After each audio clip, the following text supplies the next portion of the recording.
School থেকে বাড়ি ফেরার পথে ভাবলাম বাজার ঘুরে যাই। মাছের বাজারে ঢুকে দেখি এই তাজা মাছটি। অনেক মাছের নাম জানা থাকলেও বেশিরভাগ মাছ চিনি না। বিক্রেতাকে জিজ্ঞেস করাতে উনি বললেন এটি চিতল মাছ। যদিও চিতল মাছের অনেক নাম শুনেছি, এই তাজা মাছটি দেখে আর না কিনেও যেতে মন চাইছে না। রূপালী আঁশ কেমন চকচক করছে। 700 টাকা কেজি দরে 1100 টাকায় মাছটি কিনে নিলাম।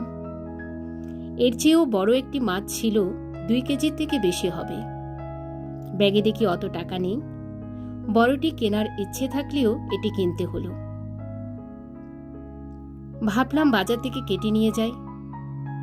আবার মনে হলো যে পুরো মাছটি নিয়ে যাই, মা দেখে হয়তো খুশি হবে। বাড়িতে নিয়ে যাওয়ার পর মা সত্যি মাছটি দেখে খুশি হয়েছে। এত তাজা মাছ। এই মাছে আঁশ যেমন লেগে থাকে কে জানে। চিতল মাছ নাকি 15 মিনিটের মতো ভিনেগারের পানিতে ভিজিয়ে রাখলে তাড়াতাড়ি আঁশ উঠে যায়, যদি এটি আগে জানা ছিল না। মা একটি স্টিলের চামচ দিয়ে ভালো করে আঁশ ছাড়াতে সক্ষম হয়েছে।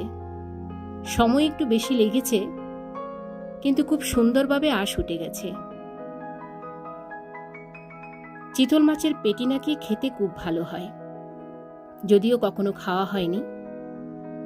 চিতল মাছের মুইট্টা, চিতল মাছের কালিয়া এবং পাতলা ঝোলও নাকি খেতে অনেক মজার।